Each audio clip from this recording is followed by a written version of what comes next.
What's going on, guys? How you guys doing today? How you doing? I shouldn't say guys, right? I should say people, friends. Doing good. Happy to be here. Good. I'm glad you're here. So, everybody, special guest today. Today's a little bit different on this podcast. I'm super excited. Something everybody's been asking for over quite some time when we started EMT Empowerment together was, hey, how about we get a woman's point of view? You know, it'd be a good conversation if you guys got a woman in your podcast or at your meetings. So right now I'm really excited to have Mariana Estrada. Yeah, I think you said it right. Did. Hey, there you go. Of course we got Julio.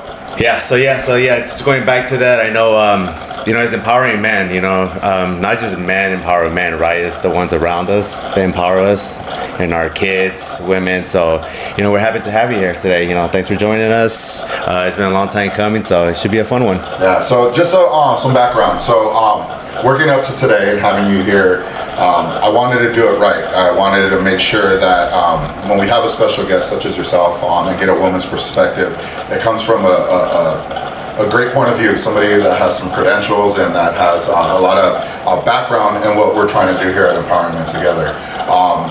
With that being said, I'll let you introduce yourself and I'll let you go over your credentials and everybody will get to know you and see why I selected you to be our first female on our podcast. Sounds good. So my name is Mariana Estrada. So I'm a licensed clinical social worker and psychotherapist. So that is a mouthful, right? But basically it means I can provide mental health therapy and I have a background in social work. And so I work primarily in the forensic setting. And so in the forensic setting, we work at the intersection of social work and the legal system. So I have about 6 years of experience, going on 7, working with this population. So as you may imagine, this is a very intense population. Oh, yeah. Working at a maximum security prison, working with parolees. And so this has just given me a really good perspective on, men's empowerment, men's issues, because primarily I work with men. So I also work with women, but the bulk of my clients are men. And so, I am a practicing licensed psychotherapist, and I also do private practice where I focus on creatives and people in high stress industries. See, now you know why I wanted her to be on here. That was a mouthful, and what I love about what you do is when you're telling me how you in the prison settings working with gentlemen, I think not everybody in there is all bad, but it has some of the worst of the community in there. A lot of people with a lot of underlying issues when it comes to mental and even being able to handle life and life situations in there. So I'm really excited to hear how you handle that, what you get. What you see in there, and how do you the tools you use to help men overcome a lot of those obstacles in life and help them be better for themselves, their family, and the community. You know what I mean? And you also, what I really love too is you hold a men's monthly or weekly meeting. It's monthly, Monthly? Okay. So the men's work group, and in that the whole focus is psychoeducation and bringing support to men. And it's a free group, so there's not a lot of free resources out there. Absolutely. So I agree. free group, and it's online, so sometimes it can be tough for people to show up in person. So I figured let me reduce some of the barriers. You can pop in online, and we have open conversations, much like we're having here. And it is run by myself, which I'm a licensed therapist, so it does have that professional piece.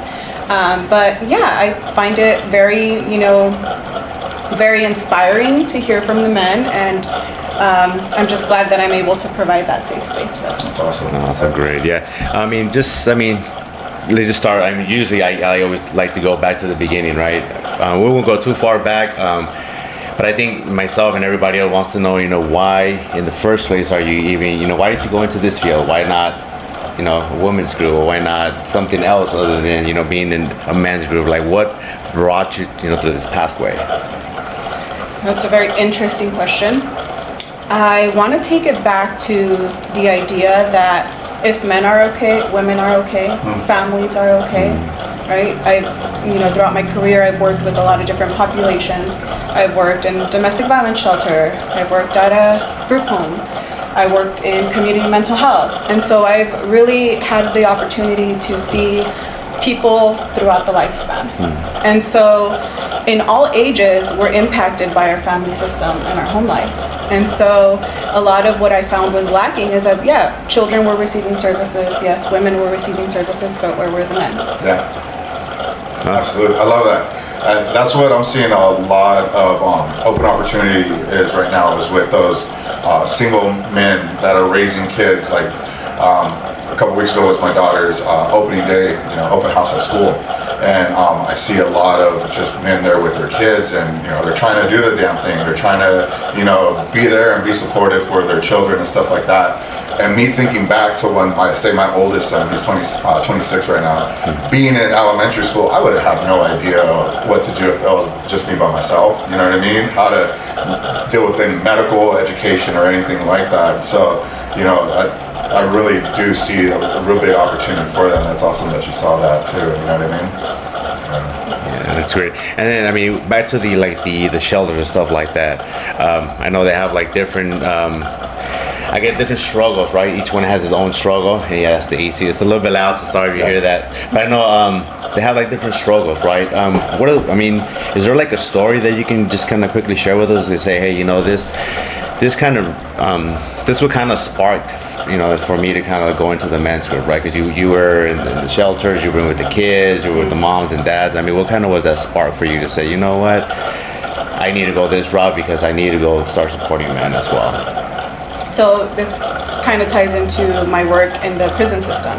Okay. So when I was working in the prison system, maximum security prison, highest level in the state, and so I was tasked with coming up with a curriculum, and we got to run groups with the men, right? So what curriculum could I come up with or could I access that would help this specific population? Now they have a bunch of assigned groups already, and they go through a myriad of different, topics.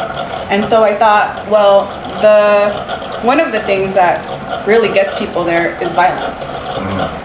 So all different types, right? Physical, emotional, sexual violence. And so I said the topic that would maybe bring out the most, interest, because this is a group that they can, choose to be in, request their clinician to assign them to. So I thought, yeah, violence is, the topic. And so I decided to look through all the curriculums we had. We had stacks and stacks of different things that we could offer. And so this particular curriculum that I came across was related to this, How do you identify violence in your own life? Not just in your current life, but in, your childhood. And so I went ahead and I moved forward with this group, and I found that people were engaging. They were coming out, and maybe they weren't verbally engaging at first, but they were engaging because I could see, things were clicking as they were sitting there, right? And so once I left the prison system and, transitioned into the parole system, it was more of the same, right? The same issues would come up. And so I figured, if this is something that leads men to go into the prison system or the justice system, then it's something that other men are, obviously still also suffering through or working through in, the free world. Yeah. And so I figured, hey, if we can do some type of prevention, because things can escalate, right? Something small can escalate into something big. And so I figured, hey, maybe there is a need for this. And that's when I decided to offer the group. So quick question. First of all, how was your first day walking into the I can only imagine. Very first day in the institution. Okay. Had to be terrifying. Yeah, I was my very first day in the institution coming from the opposite end. I was scared shitless, and that's me being a man going into a men's jail. I could just imagine. That's one of my first questions. Yeah. Yes. How was it? Were you intimidated? Well, the very first day they throw you into a basically like an orientation. And you're in the orientation with people that have been in the prison system for 30 years, 10 years, a week, 2 weeks. It just depends on when you're hired and when your date is to take that class again. Okay. So it's a general orientation, but no new people are in there. So my very first day was that. And when they said, okay, everybody introduce yourself, tell us how long you've been here and, what position you hold. So sure enough, I was like, okay, licensed clinical social worker, my very first day. And the tone in the room changed really fast. They're like, this is a newbie. Oh, no. So that was, the very first actual moment that I felt like, okay, yeah, I'm embarking on something that's intense. Right. I mean, I knew That's it, great. Mentally, but it's different to feel it physically in your body. Right. Like, okay, this is everybody's having a really intense response, so it's Right. something to pay attention to. Got it. So I always like to go into situations with an open mind, but also knowing what I'm getting into.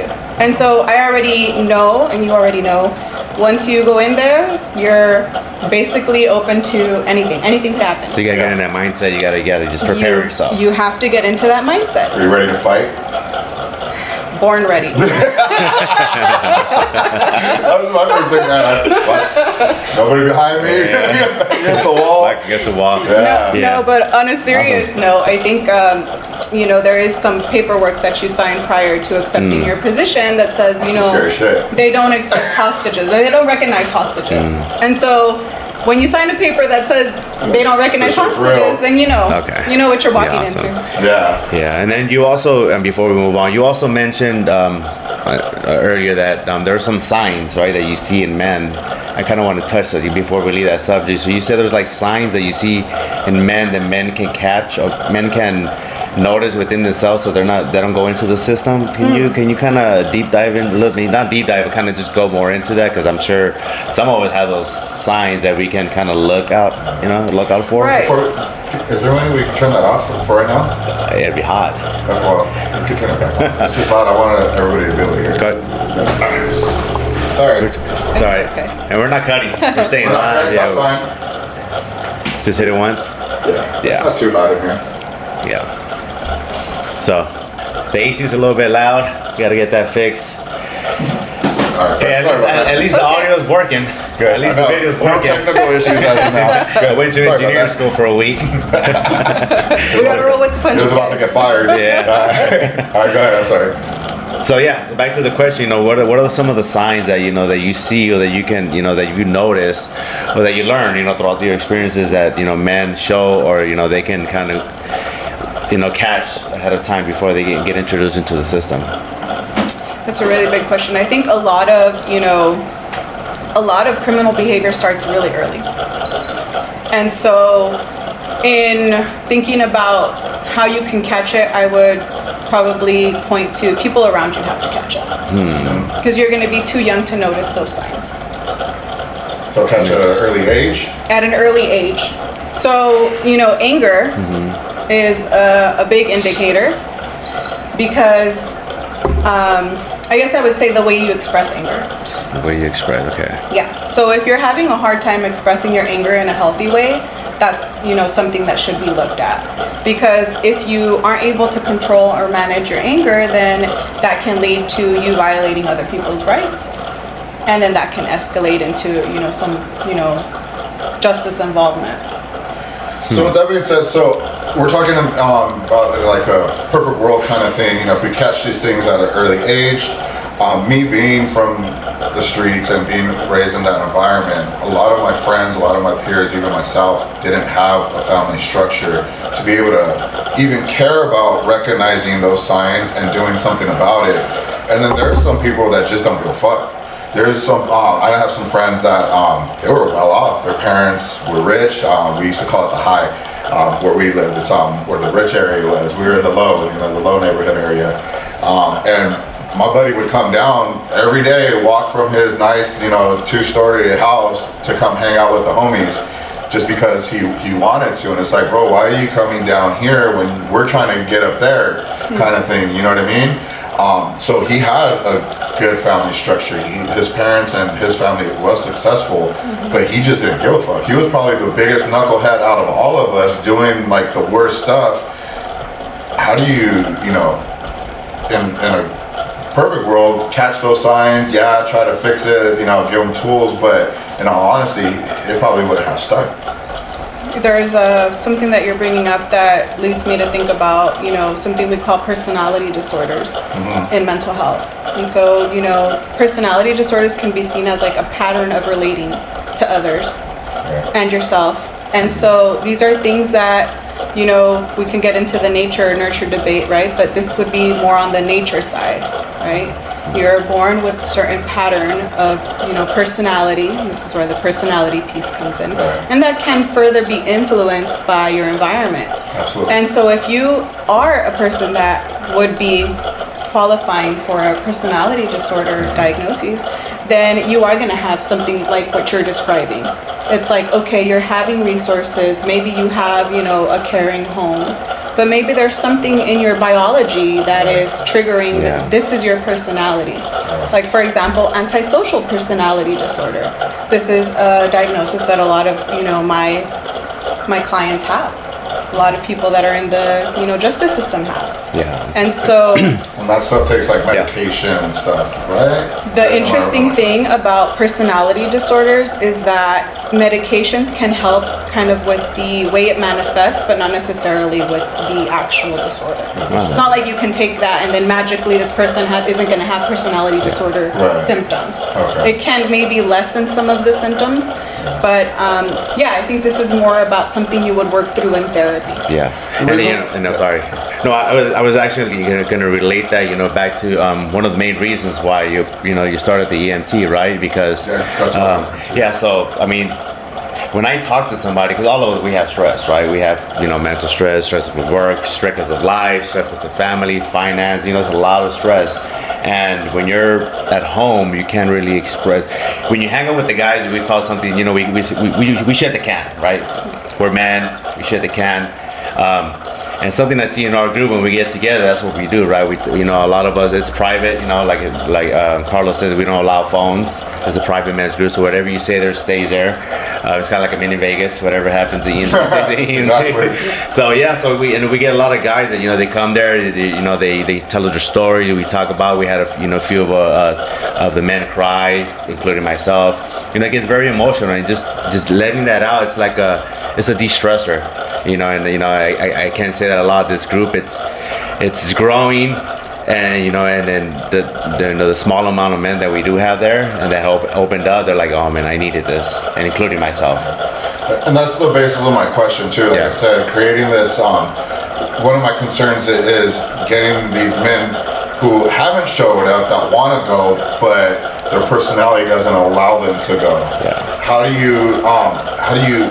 do you get to men? I know, like when you're in. Yeah, you have your online meetups too, right? Yeah. And maybe that helps. Yeah. So I know you have when you're in the jails, they have to go. They have to be there. I mean, they don't have to do that or sit in a cell or take advantage of this opportunity to get out. But I know a lot of them may be reserved, or a lot of them, and I know that's a lot of the issues with the men that we probably have, or that haven't even came yet. They're not okay with expressing themselves. They're not okay with being vulnerable, or reaching out to another man and being like, hey, these are my problems. You know what I mean? That's why I'm really glad we have you right now, because maybe some guys want to talk to a woman that would be able to provide tools or another way of talking to them, and they could feel more comfortable and be able to open up and be vulnerable. You know what I mean? So that's why this is a great opportunity, and I really love to have you. I agree. Not just shitting the can, but somebody's licensed, right? So exactly. So how do you, what do you see, and how do you get those people to commit, to open up, and to be able to be themselves and vulnerable with you? I think the very first thing that I do is I come in as myself into the therapy room. So people will pick up on that. If you're putting up a front, if it's an act, not being yourself, people pick up on that. And so the way that I approach my, therapeutic work is that I'm a human being. I like to, say when they catch me doing something that maybe I shouldn't have done, a mistake, an error. Oh, you caught me being human. Yeah. That just diffuses the whole situation, right? They're upset, you caught me being human. And so that's the first piece for me. So you got to be authentic and you got to be real, because vulnerability is just that. We don't want people to continue this, idea that vulnerability is, oh, you're going to be soft. Right? That's what people think. Yeah. Being of course, vulnerable means you're soft. Well, switching that, it means you're authentic. It means you're being yourself.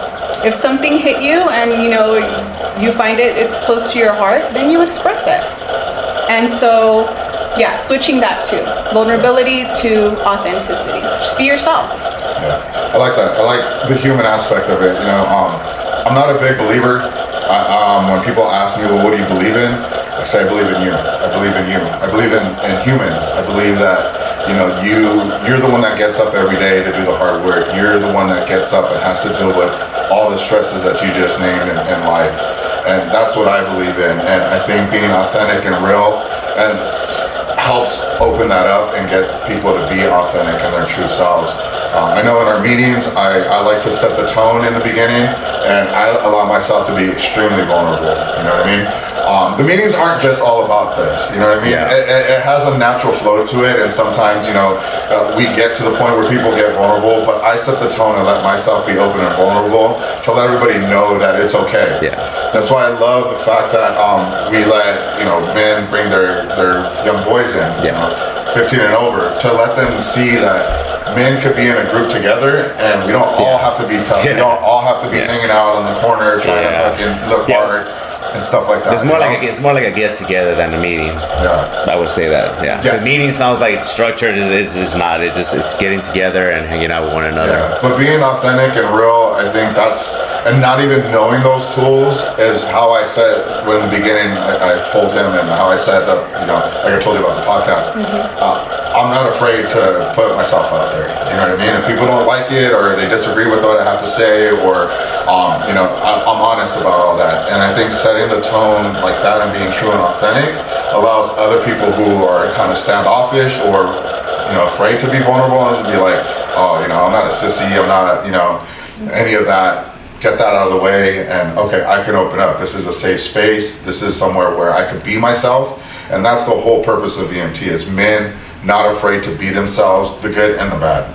You know what I mean? Being proud of who they are, being better for each other and helping each other out to be better for themselves, their family, their spouses, and stuff like that. So I like that. I think that's great that you guys even offer this, right? Because the fact that this group exists, that my group exists, means there's a need. Yeah. And so the more people see this, right, then the more they're like, okay, well, maybe this is more acceptable now. Maybe I can allow myself to, go and, feel supported, or hang out, spend time with other men that are, maybe in a similar boat, or maybe they're in a different boat, but they can, maybe be someone that can inspire me. Yeah, absolutely. And not be judged for who they are. The only rule that we have is just don't disrespect each other or anybody.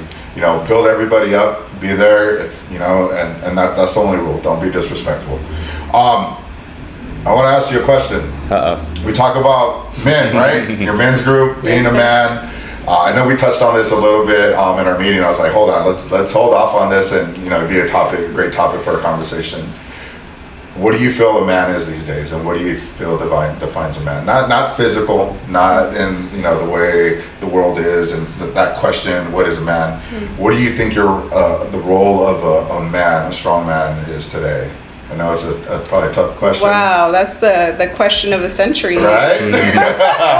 This is what we're trying to build, you know what I mean? We have an idea, we've talked about it before. You're a woman here, and I want to get that question answered. That's a good question. Yeah. I love it. Great question. Well, hold on, let me turn the spotlight a little bit light, a little brighter. Am I sweating because of the AC being turned off, or am I nervous? I don't know. I will say that I think there's a transition right now in terms of what it means to be a man, right? There's a transition between the old way and the new way, and I think people are trying to find where they fall in that. And so I can speak to what I think society as a whole is expecting of men these days, right? Because I think there is that expectation, okay, well, maybe you have to protect and provide, that's the old way, right? That's all you have to do. And maybe you like have that to, wasn't enough. and on top of that, you have to be emotionally available, vulnerable, right? Present emotionally. Which is the new way. Which is maybe the new way, right? And then how do we marry these two together? What do we want to keep from the old way? What do we want to implement from the new way? And what does that mean for each individual person? Because no man is the same, right? Every man is different. Right. And so I think to answer a very tough question, that's how I would answer it. It's how are we going to together as a society figure that out for ourselves? Because it's not just something that, each individual man has to do, but there's a societal impact as well. Do you think there's a standard that should be upheld when, as a man, like say for your partner or somebody you're dating or something like that, or the father of your kids? Do you think there's a standard or a certain requirement that you feel that should be upheld? I think more of the old way, more of the new way. With combination of both. I think we're gonna go with the good old combination of both. Combination of both, staying safe. Yeah, and again, it's because also it's gonna be different for each person, each relationship, right? Each relationship is its own dynamic. What what one partner brings to the table and what the other partner brings to the table, and together, right, in a relationship, you figure that out together. And maybe you meet somebody and when you first met them, they were displaying one thing, right? And then as people get comfortable, they display something else. That's just how it goes. And so how do you continue to grow with your partner and talk about these expectations, right? I mean, have we talked about these expectations with our partners? Probably not, right? What do you expect from me as a man? Maybe you have. I've never had Maybe you that. haven't. I've never, yeah. So maybe That's we crazy. start there. So That's okay. crazy. So asking questions and see what the other side is looking for. Yes. I think we assume. I mean, things have changed. Like, me personally, I feel as a man, not the leader per se of the family, but I feel that I need to make sure everybody's okay. I give you the example of when my son, he's 26 now. He was a senior when this happened. He called me one night and he was with his girlfriend. They went to Magic Mountain and he got in a car accident. And he called me, he's like, "Pops, we got in a car accident. I don't know what to do. I don't know what to do." So a little backstory. I always told him, don't get in a relationship in high school. Have friends, find your career. He chose to make somebody his girlfriend, take on that responsibility. So that night he called me and I was like, he was distraught, he was scared, he didn't know what to do. So I told him, I was like, first off, is everybody okay? He's like, yeah, everybody's fine. I was like, all right, great. Your job now is to man up. And those are the words that I said. You need to man up now. You need to make sure that your girl is okay. Yeah. Make sure she's calm. Take control of the scene and make sure everybody's okay. Don't worry about the car. Don't worry about any of that other stuff. We get that fixed. But you need to be in control. You need to bring the calm into the scenario and the situation. And you need to make sure that you know what you're doing and everything's all right. That's what I expect him to be as a man. Same thing for me. When shit goes down, I'm the one that has to get a level head. I'm the one that I feel has to make sure that everybody's okay. Everybody's lined up. My kids are safe. Something happens, my kids are safe. Everybody's behind me. I'm the man of the family. I'm the man of the situation. I have to make sure that I play that role. What do you say in reference to that? I think that's a very high expectation.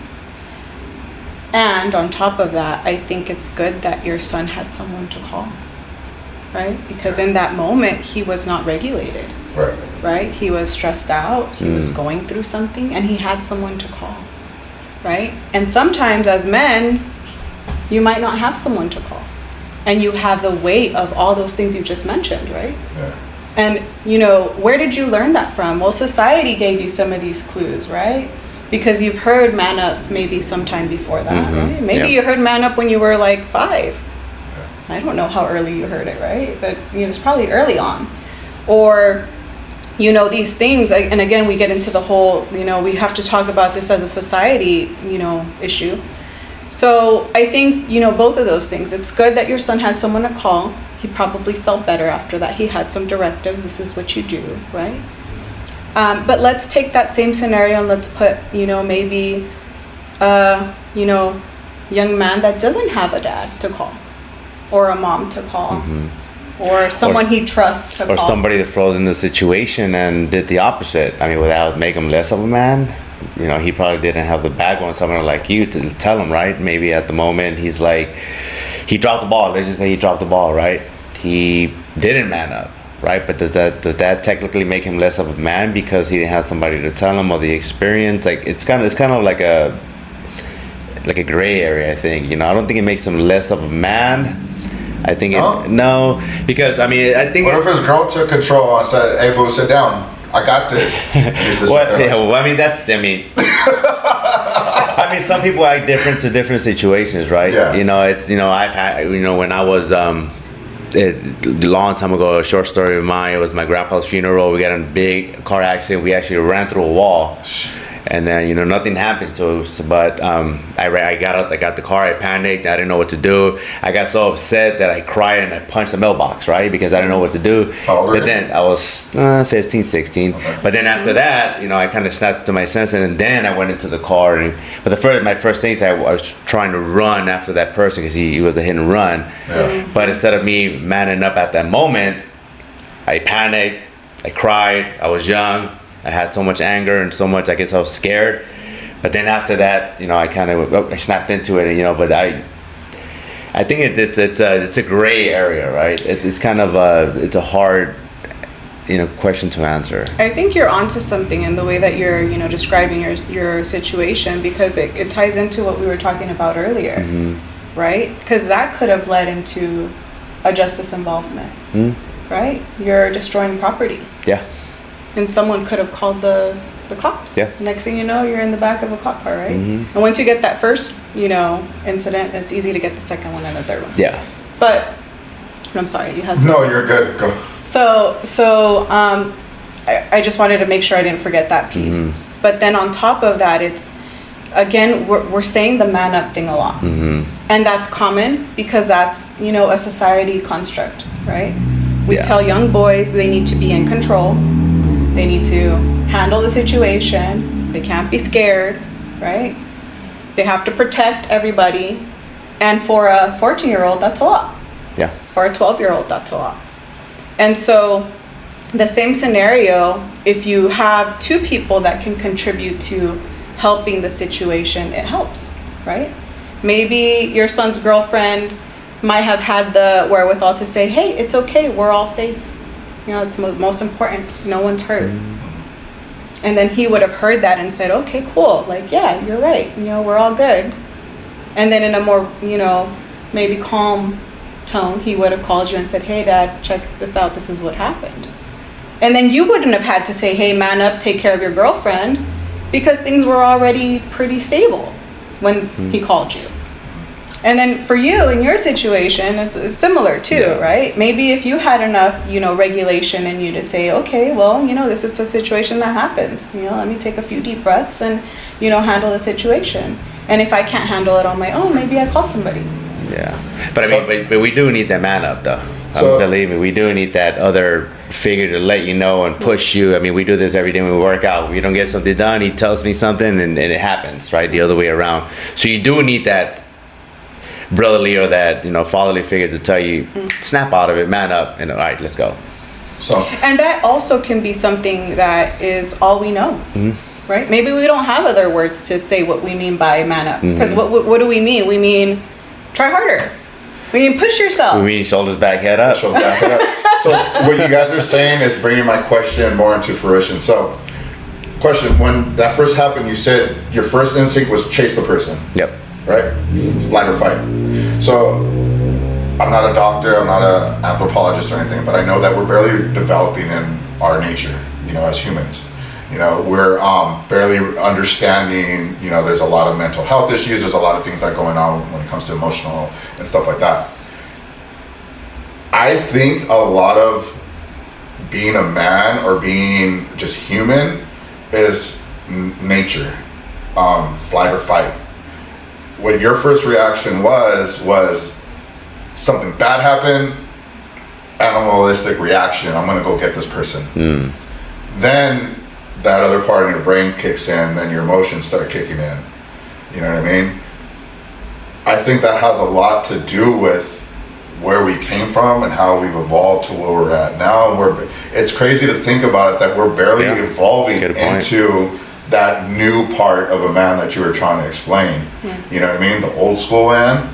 What about before that old school man? There was an older school man. You know, how far, whatever you believe in, caveman days where we had to feed the family, we had to fight, we had to protect from fucking saber-toothed cats and all that shit. You know what I mean? And be the protector to where we're at now. It's crazy how in a short amount of time that in life that where we're at right now. So I think that has a lot to do with the definition of being a man.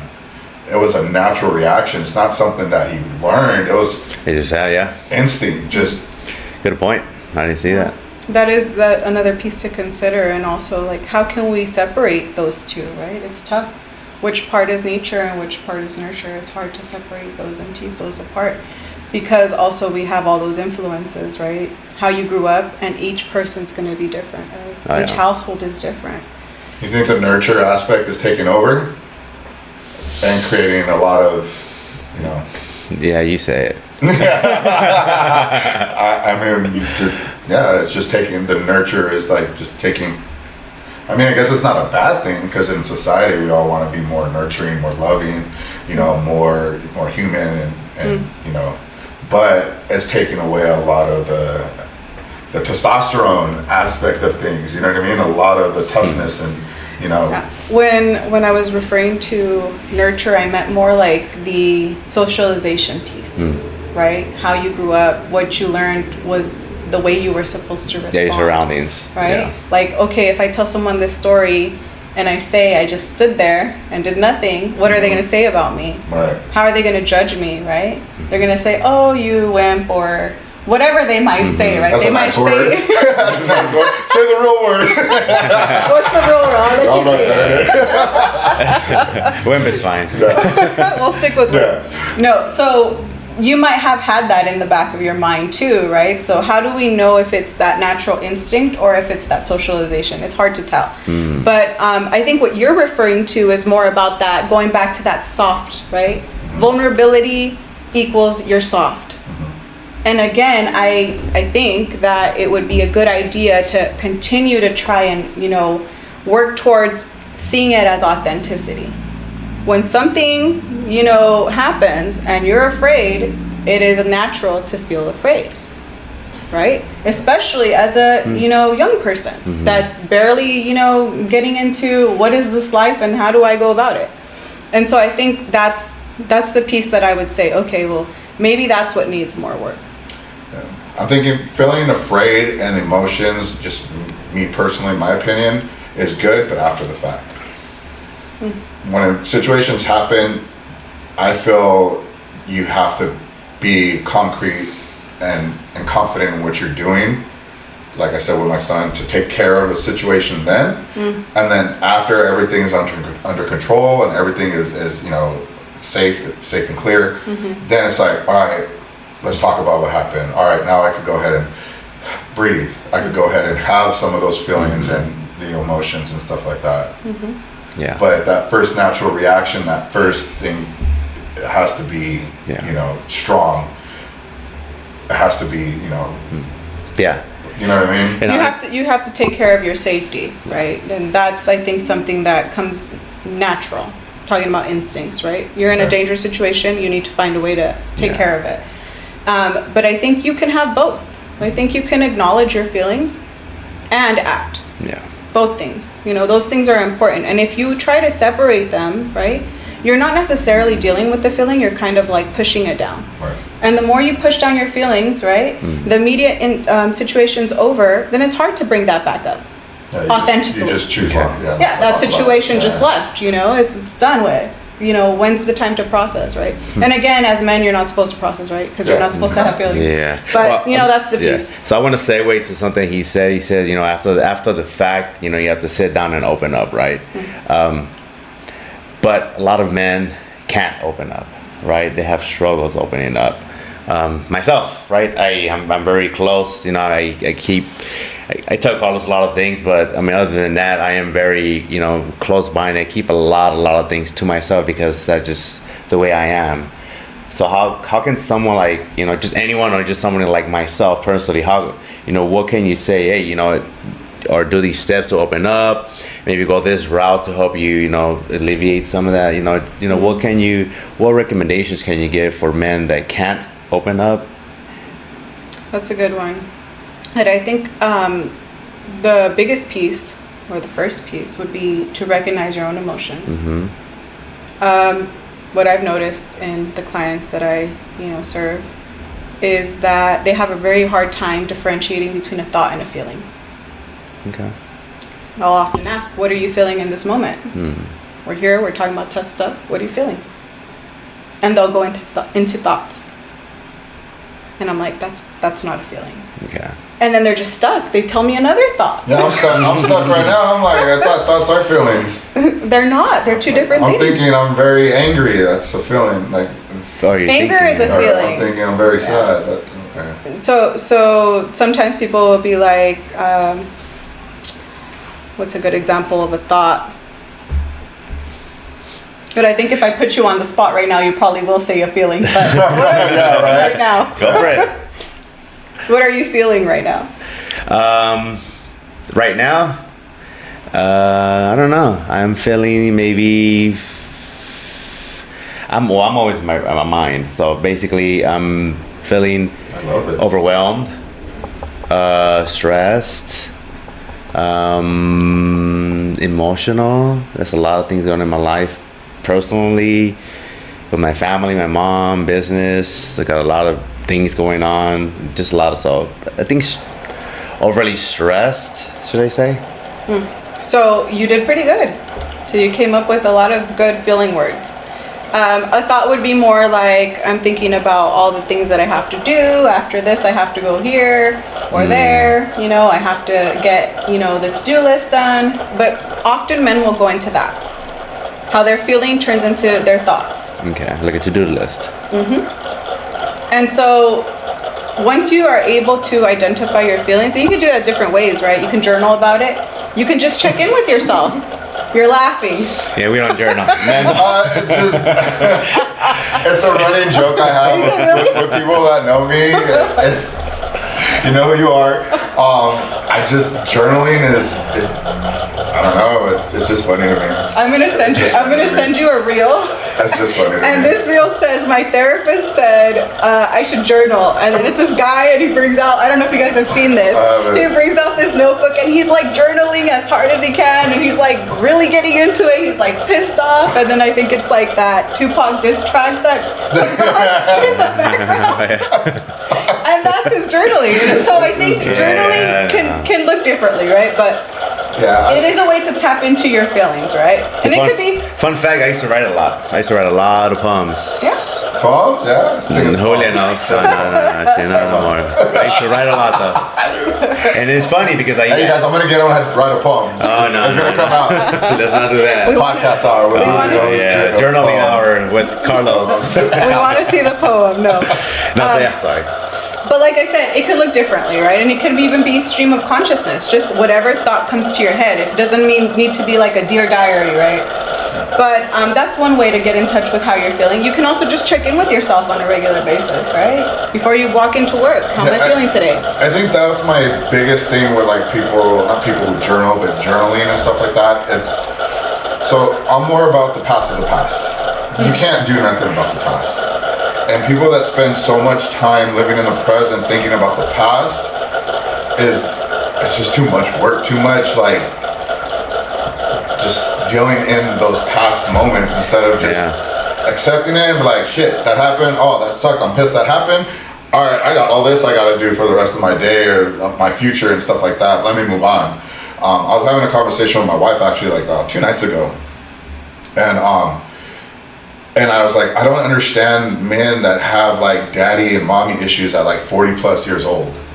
You know what I mean? Like I am the poster child of the person that should have those issues. My mom was a drug addict. My dad left when I was 7. He was a drug addict. I saw domestic violence. I didn't have that, so on and so forth.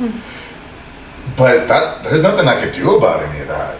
And me being this age, to sit there and cry and bring it up and like make it a reason for all the fucked up shit that may be going on in my life currently and stuff like that, it's like, I don't get it.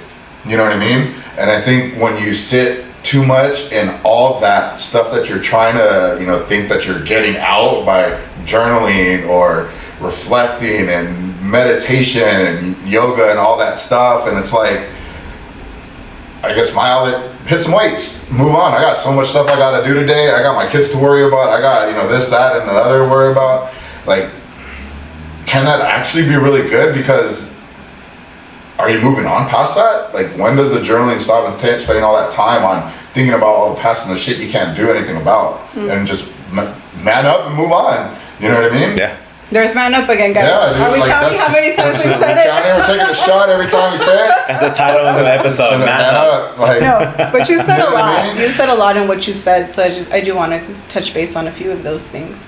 So, the idea that you're journaling and you're kind of stuck in the past may be something that not every person is doing, right? You can journal, write your thoughts down, because that's what journaling is, right? You're writing down your thoughts and your feelings. Maybe your feelings, right?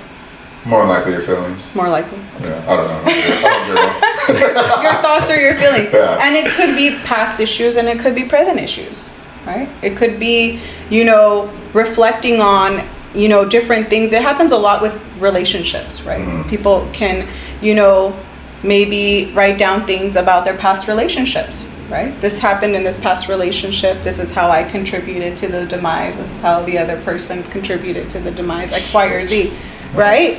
And then that can be insight into your current relationship, believe it or not, right? Because we all marry our unfinished business. We've heard this, right? Never heard that. No? Never heard that before. Okay, Married well, our add it to the list. We all marry our our unfinished That business. should be the title of the podcast. So, well, Explain. in talking about that, it's basically a tool, like any other tool.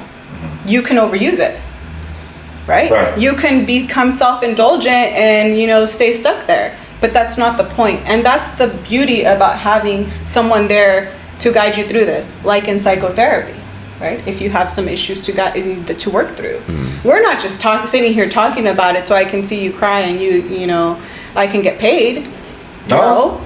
That's part of it, but getting paid, I need to eat, That's right, the second guys? part. Yeah, for sure. I need to eat. But, I love it. the deeper issue is we want you to move forward from whatever's keeping you stuck. We don't want people stuck in therapy forever, right? We want them to get what they need and move on, move forward with their lives. And to get support from natural support systems like your family, like your friends, the way it's quote unquote supposed to be, right? How do you feel when you have somebody that took all the tools that you gave them, and like you said, you don't want them stuck? I mean, I would think you would want to, just like the doctors want patients for life and stuff. I mean, that's money coming in all the time. But how do you feel when you see somebody actually succeed? Like they use the tools that you give them, they take everything and they're on their way, like a little butterfly. Yeah. You have some of those. Some journaling away Journaling. in the sky. I love it. I'm gonna get roasted. I know. You're laughing with me, not at me. I get it. Yeah, no, I'm not laughing at you. They're laughing. Everybody's laughing at me. I'll take it. But yeah. That's a good question. So oftentimes, we don't get to see that. Right? That's what I was thinking. A lot of the times, for example, maybe the guys that I worked with in the prison, I don't know what happened to them. Yeah. I could check, but I don't know if they succeeded or if they failed, right? What happened to them? Or maybe I think about, the kids that I worked with when I first got started, right? Foster children. I don't know where they ended up. But I look at it more from the perspective of if they got one thing out of it, right? If they were able to, feel okay, at least in that session, in that room for that moment, I think that's a success.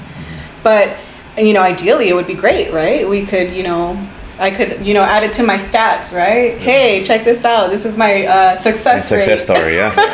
But we don't get that often. But Yeah, I think there's always more people to come in.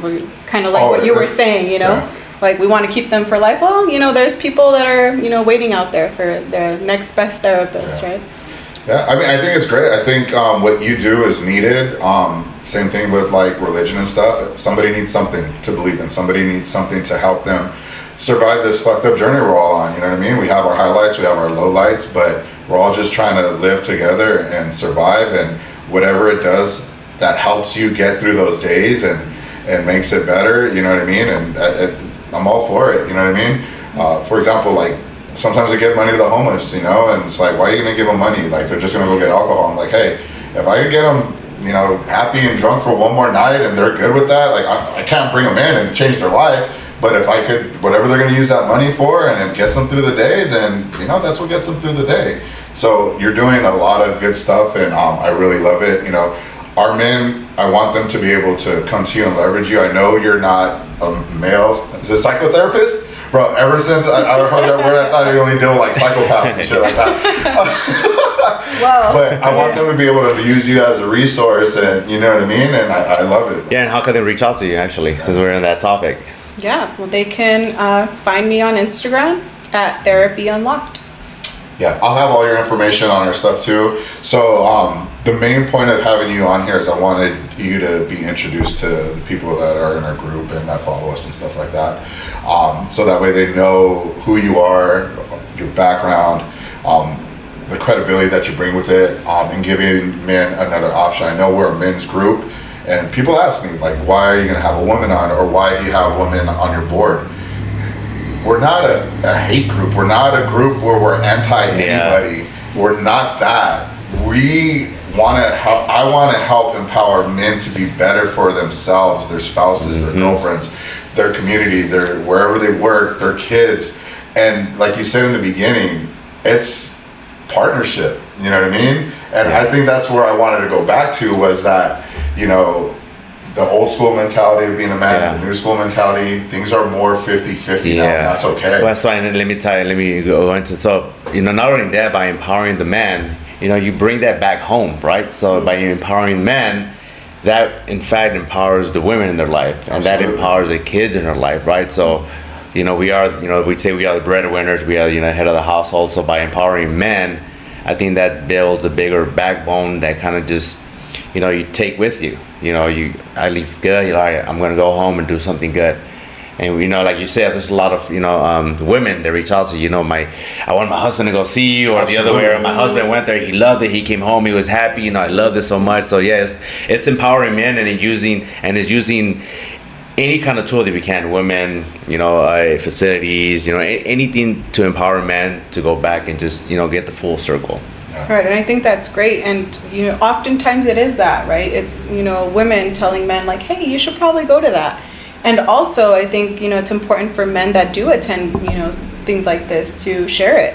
The easiest way to get someone else to, you know, access something is by telling them your story and how it impacted you, not by telling them to go.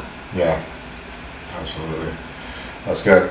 Or by manning up. Or manning up. Man up, bro. Just show up. Well, dude, this was amazing. I really respect you and I appreciate you being here. I know this is the first time Julio's met you. Hopefully he sees what I see in you as well. And we want to continue to work with you and leverage each other. You know, hopefully we could be a part of your men's group too. And we could work together and helping. We're all doing it for the same goal, right? We're all doing it for the same result, and that's helping each other out. And you're doing a great thing. I mean, even back in the jails and stuff like that, I know it's tough. My brother, my whole family's been raised in you know, the jails and stuff like that. So I know, you know, the ones that do want to be involved in that probably got a lot out of it, and you're doing a lot of good work, and I really appreciate that and respect that. Thank you. Yeah. And you know, I appreciate you guys too, and thank you for inviting me on here. And these are the types of conversations we have to continue to have, right? On and off podcasts. Absolutely. Yeah, definitely. Yeah, I mean, like I said, I'm going to take a lot of things that you know said here. Maybe not the journaling part. We'll work through it. We journal our workouts. Yeah, Day one. Yeah, but yeah, thanks for showing up. Feeling word there. You know, I'm going to start doing that. I want to do that. I'm going to start with that. I'm not gonna hate on journaling. I've been keeping track of my workouts. I'm gonna add a feeling of the day, how I feel that day. Yes. You know? All right. And see how that workout went out. Maybe that'll help my training a little bit. But anything coming up for you? And you want to promote anything? Well, the next group is October 13th. So if anybody wants to sign up, they can direct message me on Instagram. And it's online, 7 to 8. Same, and I'll promote your stuff. And we'll add it to the YouTube in the bottom in the description as well. Yeah, we'll add all that stuff too, so that way they could, if they need to reach out. Like, I'm not an expert at any of this, and I gave that disclosure from the beginning. When it comes to feelings, emotional support, mental health, all that stuff, with anything, I'm not an expert or certified at any of it. But we want to be the gap, bridge the gap to get people to those experts, such as yourself. So if anybody's listening, if you have any questions or concerns, you want to reach out to her, reach out to us directly. We'll get you straight over to her. You don't have to if you feel uncomfortable talking to a female. I know some guys don't, you know what I mean? That's totally fine. I know we're going to have you in one of our next upcoming meetings. That's the reason why I wanted you here first, to introduce you to everybody. Like I told you before, you'll do your thing, but then you're going to have to go. Because our men's group is a safe space, and it's men only, but I also want to let everybody know that it's okay to talk to other people, leverage other people, and we want to be that bridge for that, right? Yeah. All right. Awesome. Final words. You got a lot going on. Caring Foundation. Just a little bit about So the Caring Foundation, I am running currently. It's called the $30 for 30-day challenge. So it's raising funds for seniors and people with disability, kids of all ages. So for the month of October, I'm running the 30 for 30 challenge to raise $2,500. All proceeds goes to. We don't keep anything. Everything goes back to the fundraiser, and. I'll just say now we had a generous sponsor. He actually donated a grill. It's a gas and charcoal. It's a huge grill. It's valued at $600. So so for every entry, for every $30, you get one entry to the raffle. So I'll be posting that pretty soon. Can you explain what the Caring Foundation is real quick? Because I know just off the bat, a lot of people don't know what it is or what it is. Just a quick synopsis of it. So as you know, we own Synergy Home Care of Whittier, and we're always in the people's homes, and we see a lot of the families, they can't afford home care services, and we even walk in there, the restroom is not safe, they don't have walkers, they don't have diapers, they don't have socks, just the necessities, even in the senior centers. So we started this foundation, to bridge that gap, right? We want to provide funds. Our main goal is to get grants to be able to offer this free to them. Not only the services, we also want to offer mobility rides. We also want to do safety modifications, changing the restrooms. And then the final aspect would be like caregiver and family training, right? A lot of families don't know how to take care of loved ones, especially when they have like a major accident. They lose a limb. We get a lot of families that they don't know how to take care of one another. Yes, they get 1 hour or two, but we're here, like I said, to bridge that gap. The first thing that I want to do is just give back as far as any essentials. So that's the reason why we're doing the 30 for 30. But yes, the overall vision is to give back to those who can't afford any. So it's a nonprofit company trying to bridge the gap to be able to provide assistance to those who qualify that can't get approved through like Medicare, Medi-Cal, or it's just too expensive.